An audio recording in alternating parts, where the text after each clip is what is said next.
국내 최대 여객선인 세월호가 침몰된 지 벌써 8년째가 되는데요.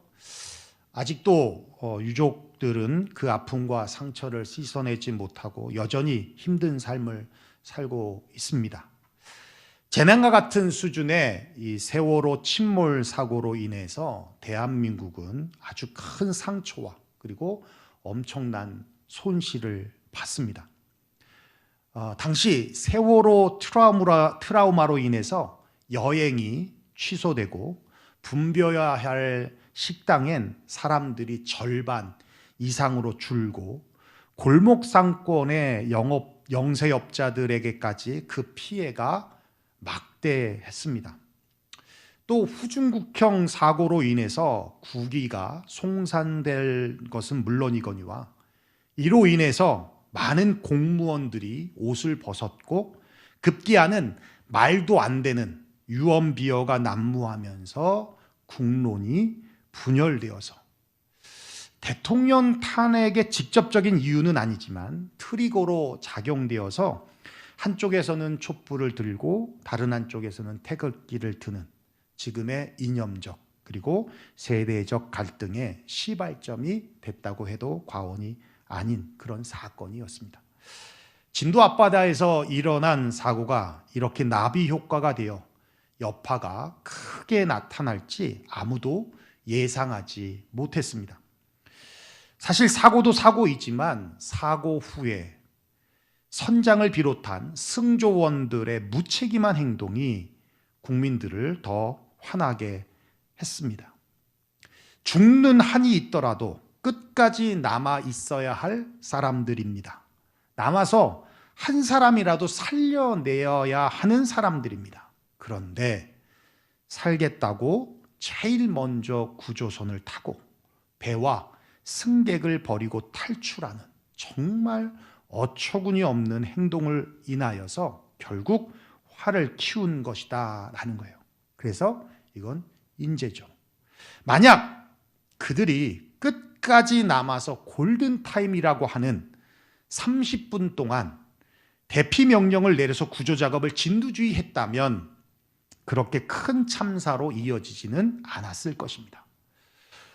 목숨을 건졌을지 몰라도 아마도 지금 죄책과 자책과 후회로 인하여 하루하루 고통 가운데 살고 있을 것이라는 생각이 드니 또 그 또한 가슴 아픈 일입니다. 세월호 사건을 통해서 우리가 깨달아야 될 한 가지가 있다면 맡은 자의 책임과 의무를 다하는 것이 얼마나 중요한가. 사명자가 살겠다고 사명의 자리를 떠났을 때 그건 혼자만의 문제가 아니라 그로 인하여 많은 사람들이 피해를 보고 손해를 본다는 것. 정말 목숨 걸고 지켜야 할 것이 바로 나의 사명이고 또 사명의 자리라는 것입니다. 우리 각자에게는 사명이 있고 사명의 자리가 있습니다. 그 맡은 책임과 의무를 다해야 할 자리가 있다라는 뜻입니다. 그 자리를 떠나는 것이 죄이고 악인 것입니다. 왜냐하면 혼자만의 자리가 아니기 때문입니다. 그로 인하여서 많은 사람들이 연관되어 있기 때문에 그렇습니다. 목사로서의 사명, 성도로서의 사명, 조그만 교회이지만 교회의 사명, 그리고 엄마로서, 아빠로서의 사명, 또 자녀로서의 사명. 예수님도 죽음으로 사명의 십자가를 지켰듯이 우리 또한 목숨을 다하여 지켜야 한다라는 것이죠. 그것이 우리의 행복이고 삶의 목적이며 또 살아야 할 존재의 이유이기 때문에 그렇습니다. 그럼에 있어서 오늘 본문은 아주 중요한 복음을 우리에게 증거해 주고 있습니다. 바울은 다메섹에서 예수님을 만난 뒤 그는 이방인의 사도가 되어 전도 여행을 통해서 많은 이방인들에게 복음을 전했습니다. 사실 쉽지 않은 사명입니다. 고린도후서 11장에 보면 그의 사역이 어떠했느냐 잘 말씀해 주고 있어요. 우리 여러분 한번 읽어볼까요? 집에 있는 분들도 같이 읽어보십시오. 같이 함께 합독하겠습니다. 시작. 유대인들에게 40에 하나 감한 매를 5번 맞았으며 3번 태장으로 맞고 1번 돌로 맞고 3번 파선하는데 일주야를 기품에서 지냈으며 여러 번 여행의 강의 위험과 강도의 위험과 동족의 위험과 이방인의 위험과 시내의 위험과 광야의 위험과 바다의 위험과 거짓 청제 중에 위험을 당하고 또 수고하며 애쓰고 여러 번 자지 못하고 줄이며 목마르고 여러 번 굶고 춥고 헐벗었노라. 참 이 말씀 보면 회개가 절로 나죠. 그냥 목회하면서 조금 상처받으면 아유 때려쳐야겠다 이런 생각 하면서 해왔는데 이 정도면 뭐 10번도 그만뒀죠. 그럼에도 불구하고 그는 사명과 사명의 자리를 떠나지 않았습니다. 그 이유는요, 그에게 아주 중요한 신앙적 가치관이 있었기 때문이에요. 바로 빚진 자의 가치관입니다. 빚진 자의 가치관. 많은 사람들이 바울의 빚진 자에 대한 개념을 누군가에게 내가 복음을 받았기 때문에 나도 누군가에게 복음을 전해야 한다는 그런 개념으로 이해를 합니다. 틀린 말은 아닙니다. 뭐 그런 마음 든다고 나쁜 것도 아니죠. 그런데요, 바울이 말하는 빚진 자라는 의미는 내가 누군가에게 복음을 받았기 때문에 나도 누군가에게 복음을 줘야겠다라고 하는 그런 의미가 아니에요. 여러분 잘 아시겠지만 바울은 누구에게도 복음을 받지 않았습니다. 예수님을 직접 만나서 회심한 케이스입니다. 그렇죠? 물론 누군가의 예수를 믿게 되었다 하더라도 그것도 물론 복음의 빛이겠지만 모호해요. 한번 여러분 생각해 보세요. 우리 사모는 장모님이 전도했어요. 그래서 제가 물었어요. 엄마한테 빚진 마음이 있냐? 아니, 그런 마음 없는데. 그리고 뭐라고 그러는지 알아요? 언더우드 선교사한테 빚진 마음이 있대. 그래서 왜 그러냐 그랬더니 언더우드 선교사가 우리나라에 와서 복음 전했으니까 그분한테 빚진 마음이에요. 그래서 뭘 해줬는데 언더우드 선교사 무덤이라도 한번 찾아가 봤냐? 그것도 아니에요. 그냥 장모님, 어머니가 전도한 것에 그냥 감사할 뿐이에요. 이경이한테 물어봤어요. 이경아, 저는 이경이가 엄마가 전도한 줄 알았어요. 그래서 그전에도 교회를 다녔으니까. 이경아, 너 엄마가 전도했지? 아니요. 누가 전도했니? 삼촌이 했는데요. 제가 했대요. 제가. 그래서 그래? 내가 했어? 그럼 넌 삼촌한테 빚진 마음이 있냐? 그랬더니 빚이요? 꼭 그런 마음 가지고 있어야 돼요. 정말 놀라더라고. 빚이요? 몰라서 묻더라고요. 그냥 감사하고 고마울 따름입니다. 저도 친구가 전도했지만 그 친구에게 빚진 마음 없어요. 그냥 고마울 뿐입니다. 빚진 자의 마음, 빚진 자의 개념을 이렇게 이해하니까 빚진 자의 마음을 모르는 거예요. 여러분 본문 14절에 보면 이렇게 말해요. 헬라인이나 야만인이나 지혜 있는 자나 어리석은 자에게 다 내가 빚진 자라. 여러분 헬라인이 아니면 모두 야만인이고요. 지혜 있는 자가 아니면 모두 어리석은 자입니다. 바울은 특정 대상에게 빚진 것이 아니라 전 세계 모두에게 자기가 빚진 사람이다라고 말하고 있는 거예요. 왠지 아십니까? 이방인의 사도로 부름을 받았기 때문에 포획자요 회방자요 핍박자인 자신이 구원을 받을 수 있었던 것은 복음을 전할 이방인이 있었기 때문이라는 거예요. 만약 이방인이 없었다면 자신은 부름받지 않았다는 것입니다. 자신이 예수님을 만날 이유가 없다는 얘기예요. 이방인이 있어서 자신이 구원받았으니 감사하고 감사하다는 거예요. 그래서 모든 사람에게 빚진 자다라는 고백을 하고 있는 겁니다. 쉽게 생각하면 그거예요. 목사가 왜 존재합니까? 성도가 있으니까 목사가 존재하는 거예요. 선장이 왜 존재합니까? 탑승객이 있으니까 선장이 존재하는 거예요. 교사가 왜 존재합니까? 학생이 있으니까 존재하는 거예요. 부모가 왜 존재합니까? 자녀가 있으니까 존재하는 거예요. 이방인의 사도가 왜 존재해요? 이방인이 있으니까 존재하는 겁니다. 목사가 된 것에 감사한다면 성도에게 빚진 것이에요. 목사가 된 것에 감사가 없다면 그건 사꾼이에요. 그건 직업인입니다. 선장된 것에 감사한다면 승객에게 빚진 것입니다. 선장이 된 것에 자부심이 없다면 사명이 아니라 사꾼인 거예요. 교사가 된 것에 감사한다면 학생에게 빚진 거예요. 부모가 된 것에 감사한다면 자녀에게 빚진 거예요. 이방인의 사도가 된 것에 감사한다면 이방인에게 빚진 것입니다. 그래서 바울은 채권자의 삶이 아니라 채무자의 삶이며 빚 받는 삶이 아니라 빚 갚는 삶을 살았기 때문에 섬김받는 자리가 아니라 섬기는 리더, 이방인을 섬기는 리더로 가는 곳곳마다 복음, 또 복음, 또 복음을 전하며 빚 갚는 인생을 살았다는 거예요. 여러분, 빚에 대한 분명한 개념을 가지고 있어야 하는데요. 빚하면 부담이라고 생각하시겠지만 절대 그렇지 않습니다. 미국은 더하죠. 그럼 빚을 질 수 있다면 그건 능력입니다. 아무나 돈 꿔주지 않아요. 인컴이 적은 저에게 누가 20만 불, 30만 불 돈을 꿔주겠습니까? 갚을 능력이 있기에 100만 불도 꿔주는 것입니다. 그렇다면 꿀 수 있다는 것은 능력입니다. 능력자로 또 인정받은 거예요. 두 번째, 갚을 수 있다면 그건 부담이 아니라 크레딧이 되는 거예요.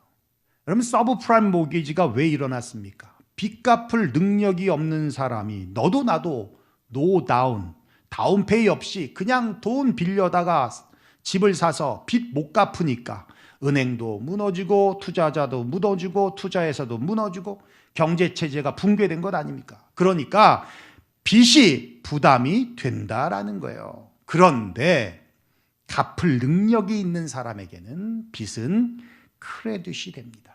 갚은 만큼 자산이 된다는 거예요. 자산이.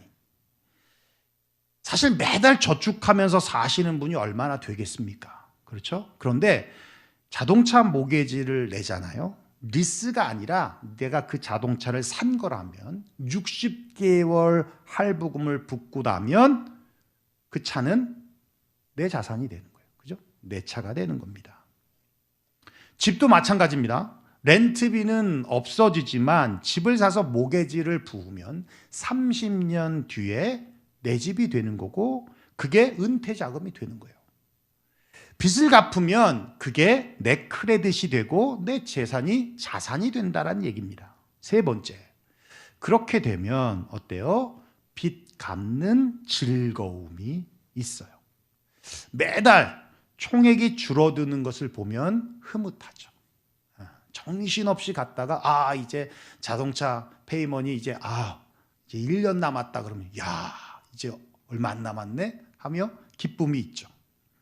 제가 고등학교 1학년 때인 것 같은데요.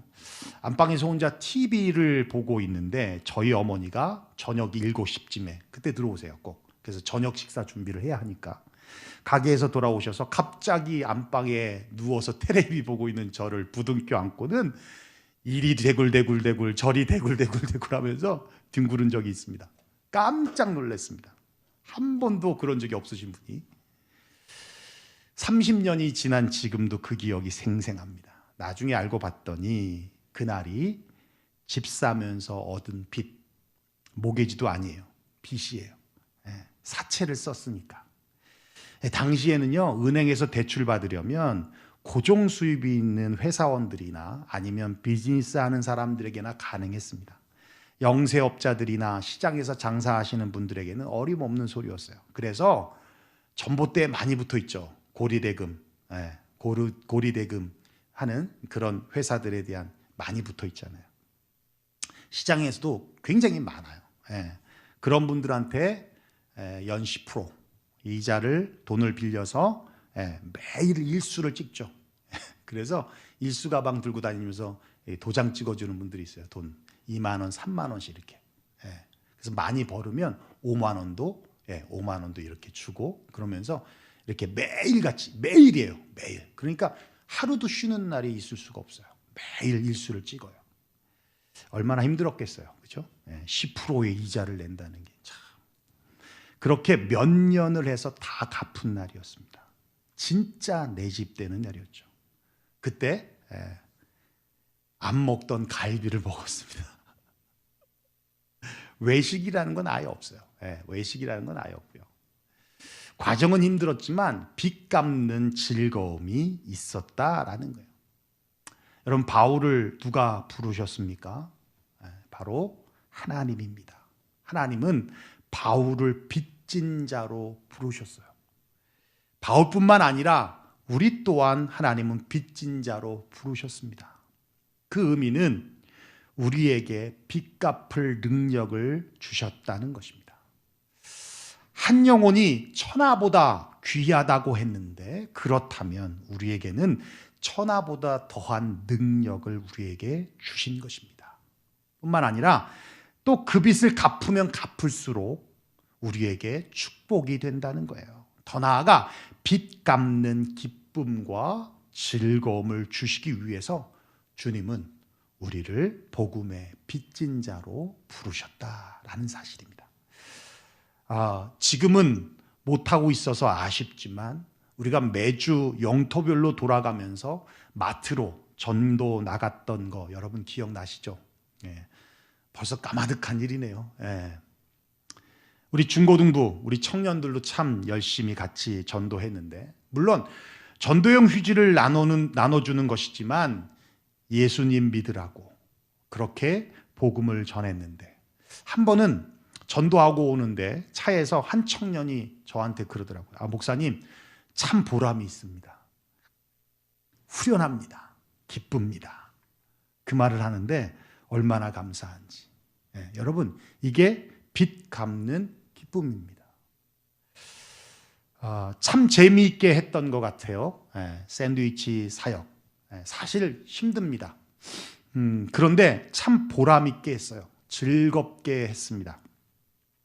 복음이 먼저냐 빵이 먼저냐 그 쓸데없는 입씨름하지 않고 정성스럽게 빵을 만들면서 God loves you, 하나님은 당신을 사랑하십니다, 예수님 믿으세요 하면서 그렇게 복음을 전했습니다.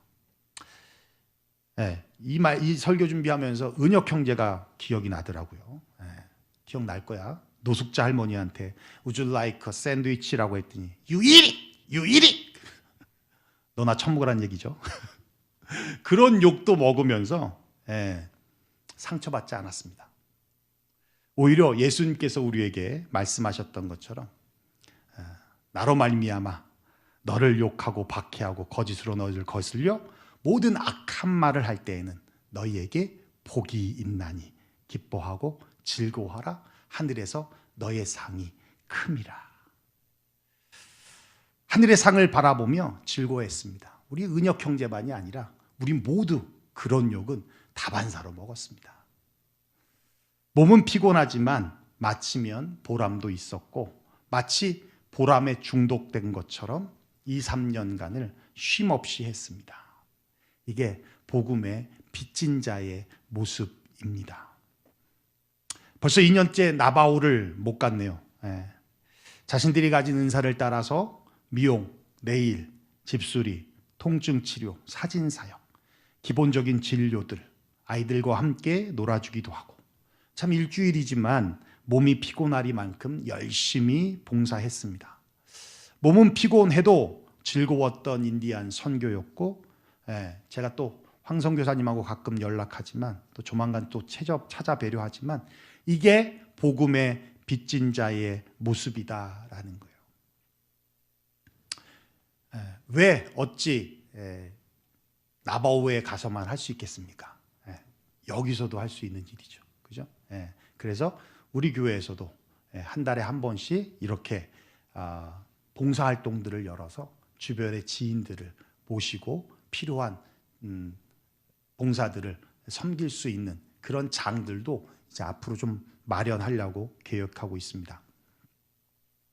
뿐만 아니라 난민 선교도 계획되어 있고요. 사실 난민 선교를 위해서 한번 답사를 가려고 했던 차에 코비드가 터지는 바람에 못 갔는데, 난민 선교도 다시 가려는 계획들도 다시 갖고 있습니다. 그리고 한국의 도서산간 지역의 교회들을 찾아가서 여름 성경 학교를 하고 또 그 아이들을 이곳에 비전 출입으로 데리고 와서 넓은 세상, 경제의 중심지인 뉴욕을 보여주고 교육의 중심지인 보스턴을 보여주고 세계 수도라고 할 수 있는 워싱턴과 누구도 흉내낼 수 없는 나야가라 폴스를 보여주면서 하나님의 살아계심을 느끼게 하는, 그래서 한국의 차세대 리더로 또 하나님의 일꾼으로 키운다면 하나님이 얼마나 기뻐하시겠습니까? 한국만이 아니라 아직은 이르지만 남아공의 아이들고 그렇게 결혼을 맺어서 함께하고, 우리가 작년에 선교사님이 운영하고 있는 카메룬에 있는 학교에 10년 된 컴퓨터를 바꿔드렸는데 얼마나 감사한지, 아프리카 가난한 나라의 아이들을 위한 선교도 역시 우리가 계속적으로 해나갈 계획들입니다. 여러분, 코비드 전염병으로 많이 위축되었지만 활동이 위축된 것이지 우리의 마음이 위축되면 안 됩니다. 오히려 잘 쉬었다, 이제 다시 하자라고 하는 그런 전도와 선교의 열정이 다시 올라오기를 원합니다. 왜요? 그게 우리의 책임이고 의무이며 그게 바로 빚진 자의 삶이기 때문에 그래요.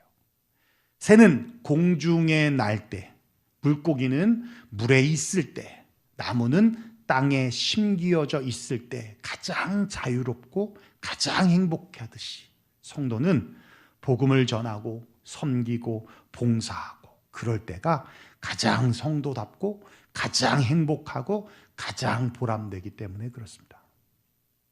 여러분, 우리는 모두 복음의 빚진 자들입니다. 우리가 전도를 한다는 것은 대단한 것이 아니라 빚 갚는 거예요. 전도와 선교는 부담되는 일이 아닙니다. 왜냐하면 우리에게 빚 갚을 능력을 하나님이 주셨기 때문에 결과는 주님이 하시는 거예요. 우리의 책임은 전하는 겁니다. 전하는 거예요. 그러면 성령님이 알아서 하실 것입니다. 빚 갚을 때, 곧 우리의 책임과 의무를 다할 때 천국의 상급만이 아니라 이 땅에서의 삶의 크레딧이 쌓여 간다라는 거예요. 그래서 주님이 말씀하십니다. 우리 한번 같이 읽어볼까요? 시작. 너희 전대에 금이나 은이나 동을 가지지 말고 여행을 위하여 배낭이나 두버롯이나 신이나 지팡이를 가지지 말라. 이는 일꾼이 자기의 먹을 것 받는 것이 마땅함이라. 한 구절 더 볼까요? 시작. 그러므로 염려하여 이르기를 무엇을 먹을까 무엇을 마실까 무엇을 입을까 하지 말라. 이는 다 이방인들이 구하는 것이라. 너희 하늘 아버지께서 이 모든 것이 너에게 있어야 할 줄을 아시느니라. 그런즉 너희는 먼저 그의 나라와 그의 의를 구하라. 그리하면 이 모든 것을 너희에게 더하시리라. 할렐루야. 아멘. 그렇습니다. 빚 갚는 기쁨이 있듯이 전도할 때, 선교할 때 기쁨도 보람도 가슴 후련함도 감사함도 있습니다. 하나님은 바울뿐만 아니라 우리 모두를 빚진 자로 부르셨습니다. 만약 세월호 선장이 빚진 자의 복음을 알았다면 승객을 버리고 탈출할 수 있었을까요? 우리가 빚진 자의 신앙적 가치관이 분명히 정립되어 있다면 바울과 같이 평생 사명과 사명의 자리를 떠나지 않고 감당하게 될 것입니다. 그렇습니다. 전도와 선교는 우리의 책임이자 의무입니다. 주님이 올해 우리에게 주신 말씀에 의지하여 깊은 곳에 그물을 내리라. 말씀에 의지하여 깊은 곳에 그물을 던지라. 그래서 사람 낚는 어부가 되라고 하신 말씀을 삶에서 이루시는 저와 여러분 되시기를 주님의 이름으로 축원합니다. 기도하겠습니다.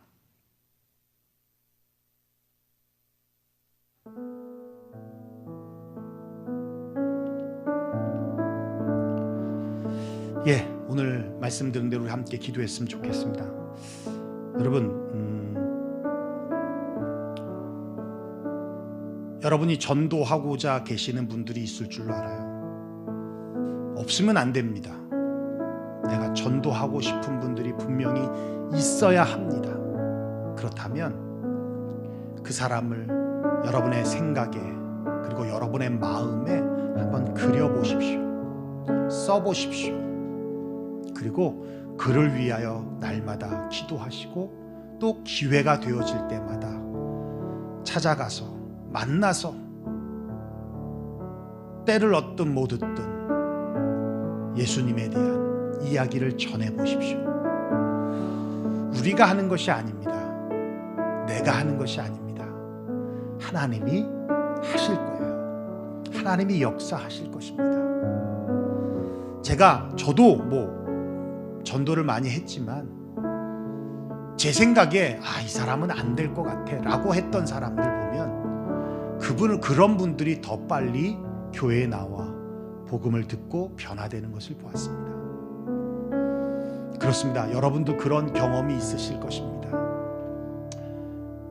빚 갚는 자리에서 우리가 잠깐 홀도하고 있었다면 우리 다시 어카운트를 열어서 우리가 계속 빚 갚아야 될 것에 우리의 책임과 의무를 다함으로 빚 갚음으로 오는 즐거움과 기쁨 또한 우리의 몫으로 온다는 것을 기억하시고 우리 함께 다시 힘을 내서 선교와 전도에 다시 전념해 우리 유영교회가 존재하는 이유, 여러분들이 살아가는 이유, 제가 이 자리에 있는 이유를 다시 찾아갈 수 있는 귀한 한 해가 되어주기를 원합니다.